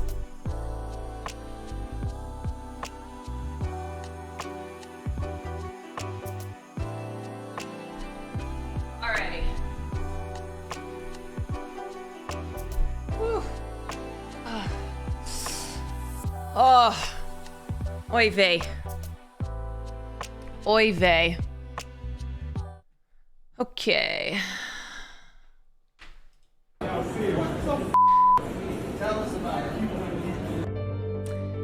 Killer Mike was detained at the Grammy Awards on Sunday after the rapper won 3 awards, including his first in more than 2 decades. You cannot tell me that you get too old. You can't tell me it's too late. You can't tell me dreams come true. It is a sweet. It is a sweet. It is a sweet. And then shortly after accepting the prizes, he was reportedly taken away in handcuffs from the Grammys by the LAPD.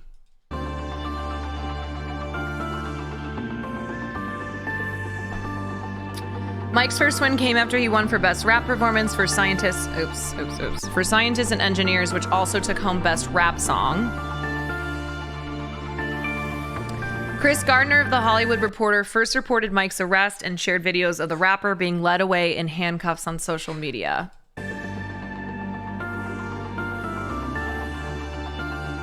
I remember being in the 4th grade, they said it wouldn't last 2 years. I remember being in the 8th grade, they said it wasn't a real art form. I remember being in the 12th grade, my homeroom teacher tell me it'll never happen. And here it is 30 years later, look at it happening. The only thing that limits you is you. The only thing that limits your age is not being truthful about your age and what are you doing at your age. About the charges on him, an official stated it was a misdemeanor unrelated to anything inside the arena.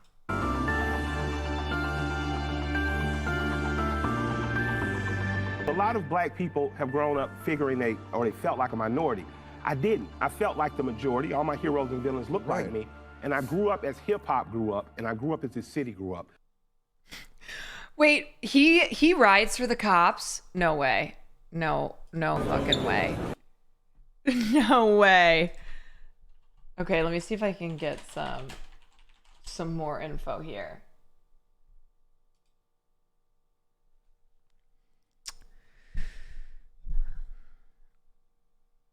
He was arrested just after 4 following a physical altercation on the 700 block of Chick-Hearn Court. He was taken to the LAPD Central Division and was in the process of being released. The details of the alleged altercation remain unclear. Police and reps for Killer Mike did not immediately respond to requests for comments Sunday night. Earlier in the evening, Render gave a short speech when he won Best Rap Album for Michael, emphatically telling the audience that his dreams had come true. So I don't understand. I don't get why they timed it this way. Like, was it so that he could attend the Grammys and possibly win his awards, which then he did, and then they were like, okay, we're gonna arrest you now. Lilo, thank you for the tier 1. And also, who volunteers to arrest someone for a misdemeanor at the Grammys? Someone who wants their 5 minutes of fame. I mean, this just feels like it was very intentional. They could have handled it a different way, and instead they made a big moment out of it. You know, like, you couldn't have waited until the awards were totally over and he had to be handcuffed. Now, we are talking about the LAPD. So when I ask these questions, I'm not really looking for answers. See, even all that cop dick riding, you still get arrested and treated like everyone else. Never dick ride for cops. Okay. All right. That's what my take will be. Yeah, cops making performative arrests. Who would have predicted that? Who would have thought?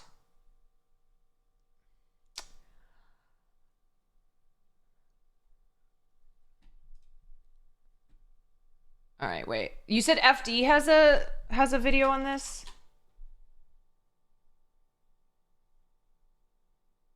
Wait, FD already put a video out? Looks like we have an update on Killer Mike and his arrest earlier today. I know this is not FD's, but does FD have a video out?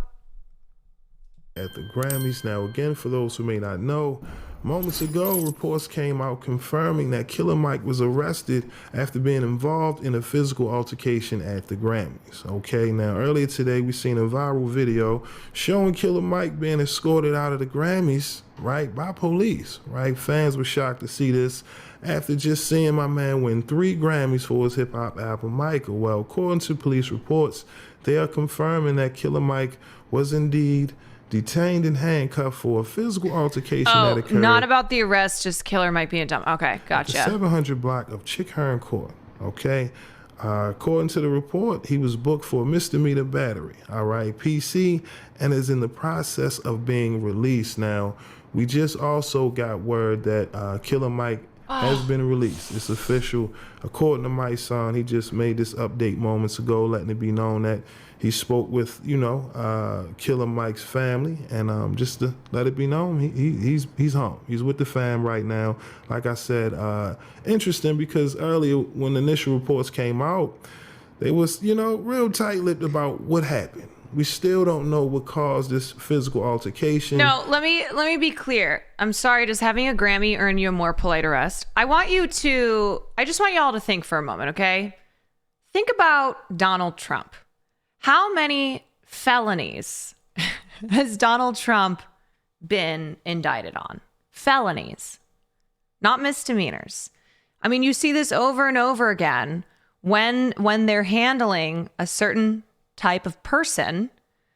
There is no handcuffing. There is no treating them this way. Now, I don't know what happened with Killer Mike. I don't know what the misdemeanor is. We don't have the information on that. I'm simply looking at this and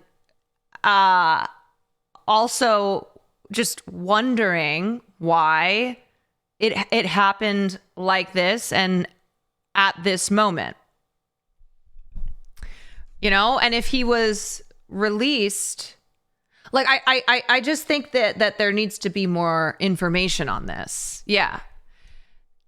And it also sucks that him winning 3 Grammys and not having one in, I believe, 2 decades. So this was like a really big comeback moment. That whole thing gets overshadowed by the cops arresting him at the Grammys. You know what I mean? It's interesting. I will say that. Got you scratching your head.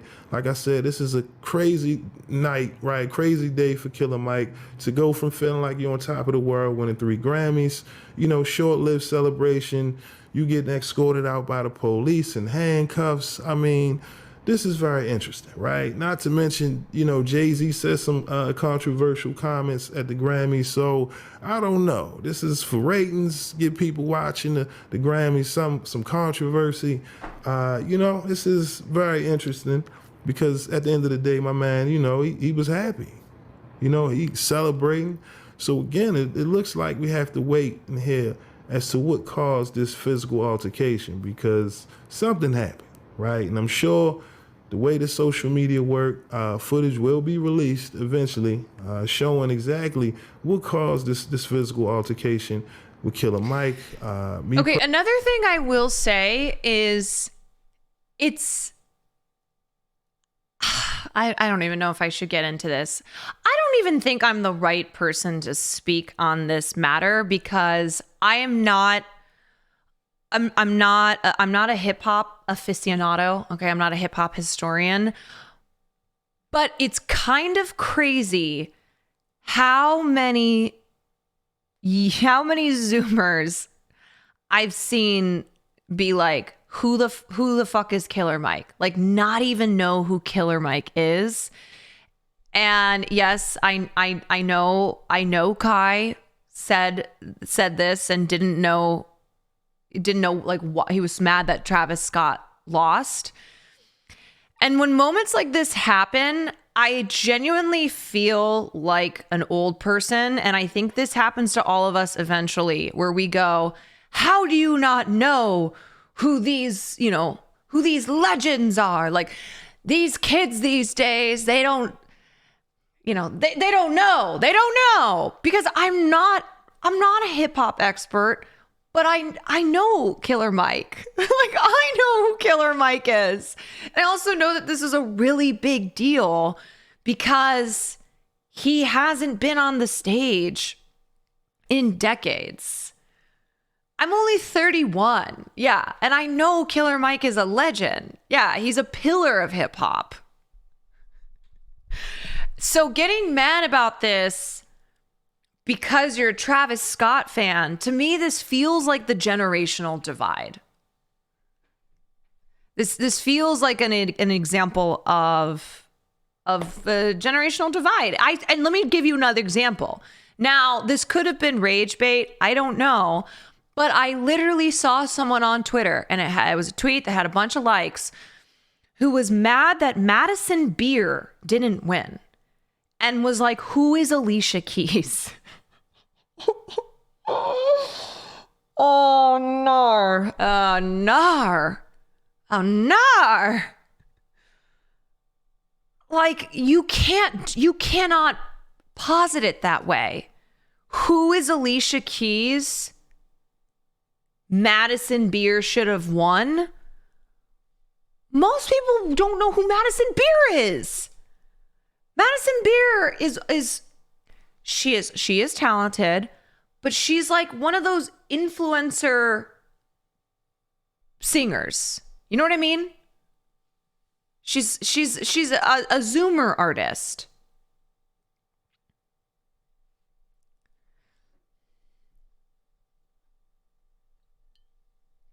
There's a huge thing right now with social media where the young generation's feeling annoyed for being told that they should know culture from before they were born. It's a new element of the convo that hasn't been around in the past. Right, because growing up, like if we didn't know who, you wouldn't be like, I don't know who the Rolling Stones are. And it wouldn't be the cool thing to say. You wouldn't have the upper hand in an argument by being like, who the fuck are the Rolling Stones? Who's Led Zeppelin? You know, like who are the Beatles? No. If you didn't know who legends were, you were chastised. You were like made to feel a fool and needed to go learn who those people were. And you're right. I'm seeing this though. And to be clear, I'm always defending Zoomers. Okay. I am not a millennial who constantly shits on Zoomers, but I do feel like I see this a lot where Zoomers who don't know legends, it's not like they take that moment to then learn who this legend is. They don't have to like the music, but just knowing who they are. Samantha, thank you for the tier 1. But instead, it's like a badge of honor that you don't know who someone is. Like I see this, we need to bring back shame in history. I feel like I see this all the time. And I'm not saying this as I am better than Zoomers for knowing who legends are. But I do think it's an interesting shift with the younger generations where they get really pissed off. And if they don't know who someone is, they don't look at it as like I should learn who this person is. I should maybe check this out, see what's going on here. No, it's not that attitude. Also, I hate feeling like I don't know something everyone else does, so naturally I'll educate myself. It's wild people don't feel that anymore. And I don't mean needing to know everything in popular culture. You know, it's not that. It's if you are a music fan and if you're a film fan and you're gonna have an incensed take, if you're gonna be really pissed off because an artist that you love or a filmmaker that you love doesn't win, you should know though who the other who the other nominees are or who the other people are in the conversation. Walla B Beatles, thank you for the 4 months.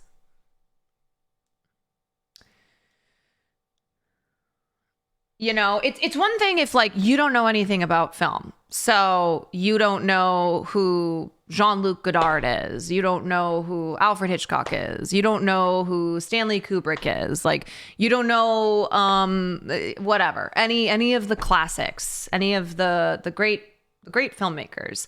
But it's another thing if you're going to have, and this is how I felt about Barbie discourse. This is how I felt about Barbie discourse of people who were so pissed off that Barbie didn't get more, didn't have more nominations, and that Greta wasn't nominated, and that Margot wasn't nominated, and that this was a film that was a feminist film. And so because Barbie didn't win, then this was an attack on women. This was misogyny. This was spitting Me Too in the face.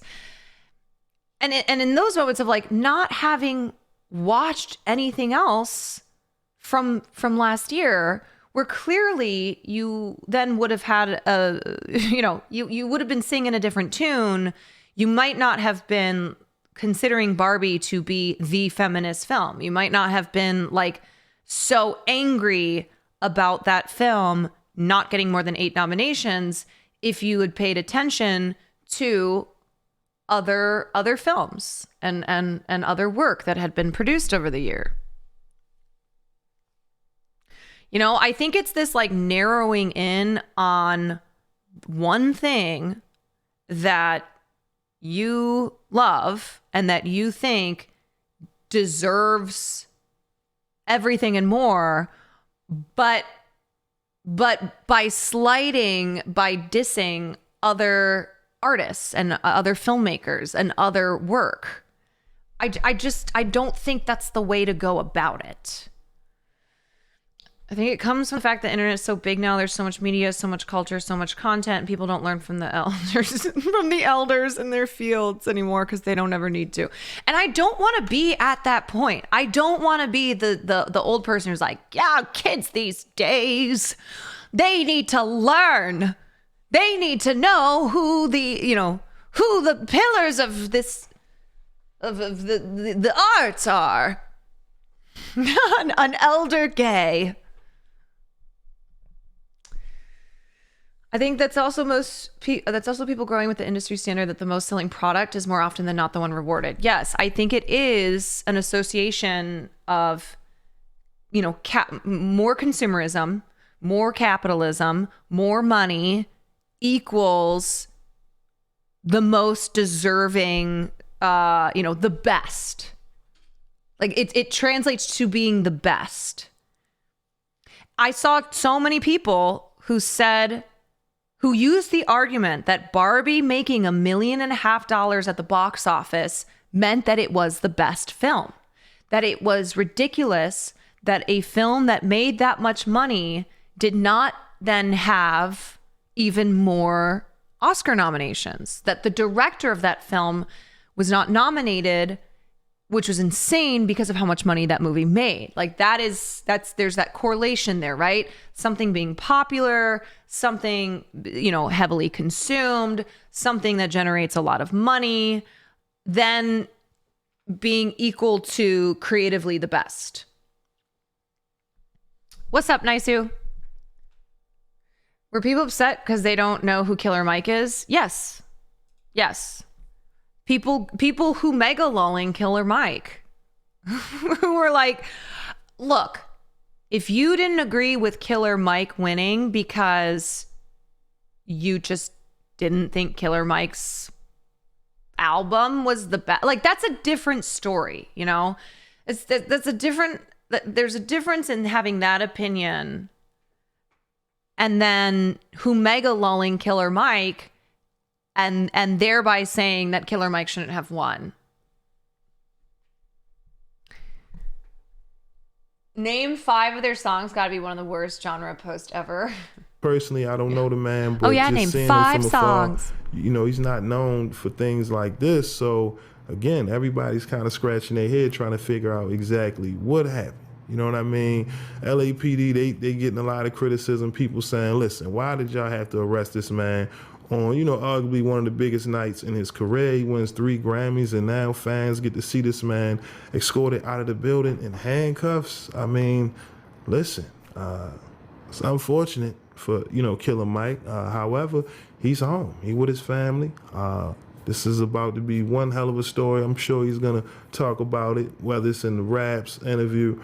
But as of right now, man, like I said, it's been confirmed Killer Mike was involved in a physical altercation. Again, details as to what caused it, we still have to wait and see. What y'all let me know, man. What's your thoughts on Killer Mike and this controversy? What are my thoughts? I gave my thoughts. All right. Let's watch Tracy Chapman. Oh boy, this was another. Who's Tracy Chapman? I know the Luke Combs version. Oh boy. Oh boy. Okay, I want the full performance. I don't want just a clip. Tracy Chapman. I don't know. Call me a cynic, but the other takes that I saw. Why is this not the full thing? Where is the full? Whatever. If we can't. Is this it? Tracy Chapman always knew she could. The full thing is on Twitter.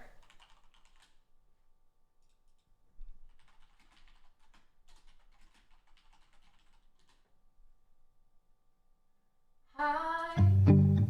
Okay, wait. That's her performance on Letterman. Is this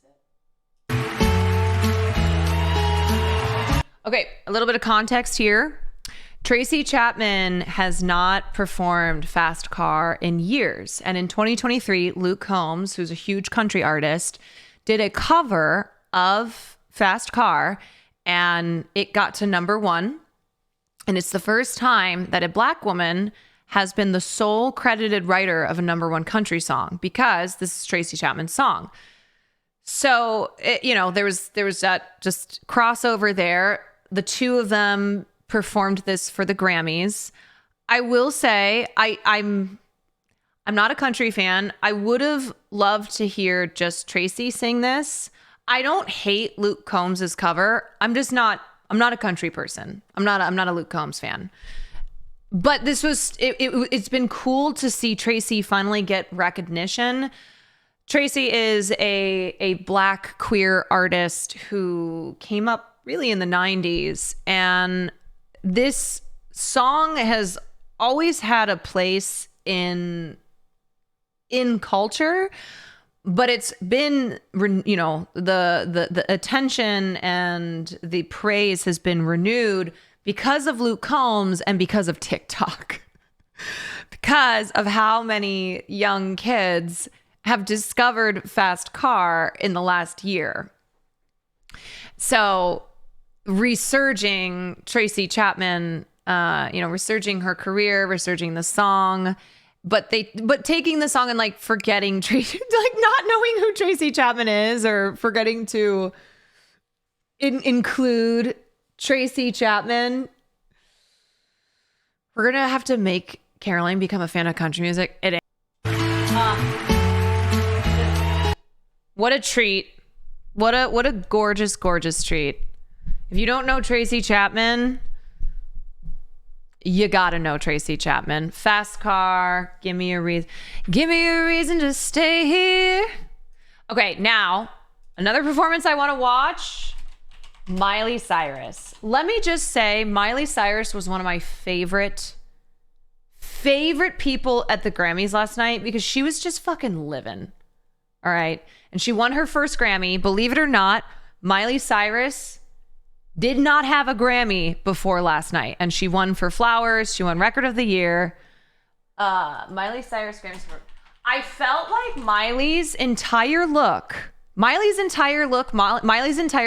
was for the gays. I think she even shouted out the gays. I think she even said, like, this is for the gays. Okay, wait, Miley performance.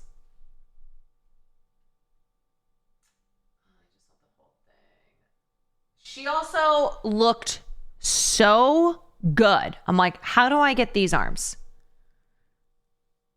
Thanks to my gaze. Why is it so hard to find?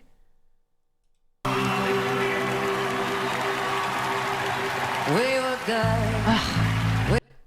Grammys performance, Flowers, full. I want the full thing. It's not what I'm looking for. No.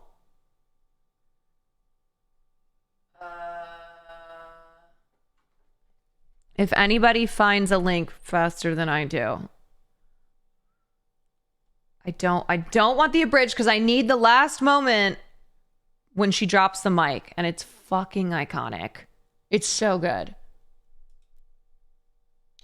Miley performance. Flowers. Yeah, is it just gone? She killed it. She devoured. She ate and left. 0 crumbs.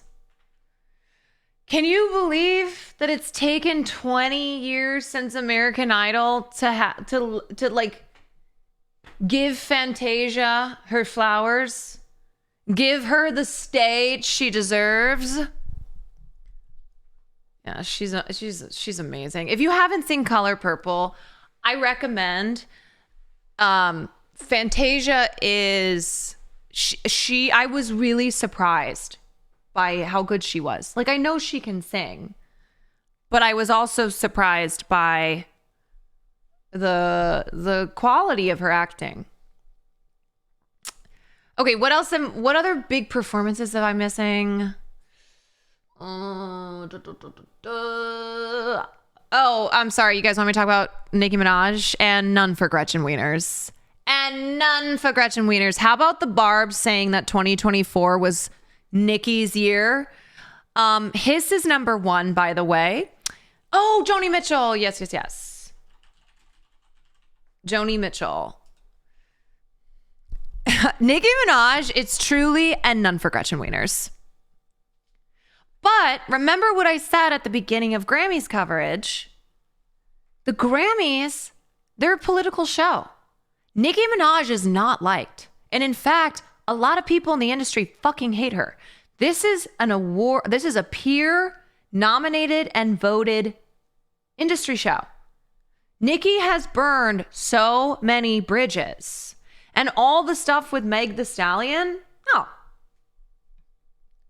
There is nothing in the personal with Nicki Minaj that is a positive for her. I looked at love from both sides. Now, anybody have a link? Because YouTube is fucking And the horny. Grammy goes to Joni Mitchell at Newport. Why is that weird, like Tumblr 2010 aesthetic? Oh, thank you, Beaster. Thank you. Do you want to know something incredible? So Joni Mitchell wrote this song when she was 24 years old, and she performed it. She performed it young, and then she performed it old, and it's weird because it feels like a totally different song. You listen to her when she sings it when she's younger. She wrote it at 24. I like that she wrote it at 24 too, and everyone just nodded along like, oh yeah, she gets it. Because you wouldn't know the song was written by a 24-year-old. Joni won for folk album. BT dubs. Damn. I can't believe Cutie Cinderella gotta watch that live. That fucking bitch. She gotta watch Joni Mitchell perform. She gotta watch Tracy Chapman perform, and all she cares about is goddamn Taylor Swift. Okay? I got some words. Yeah.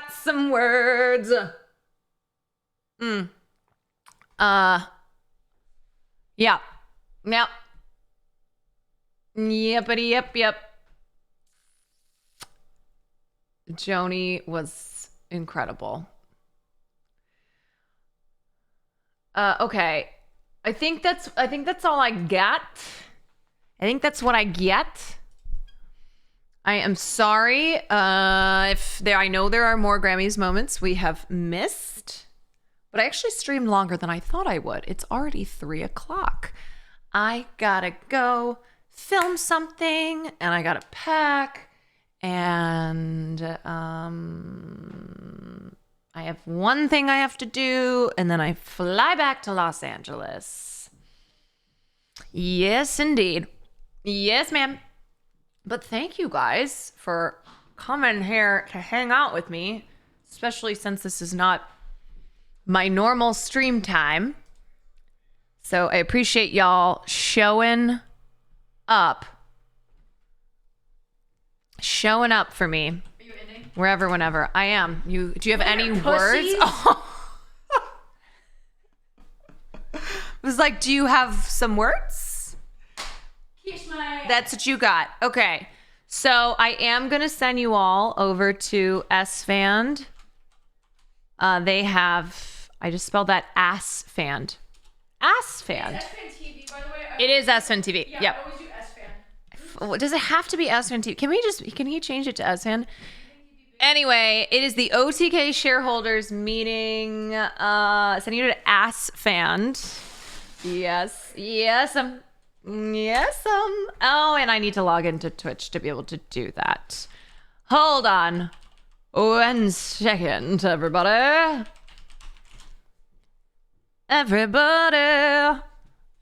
Yeah.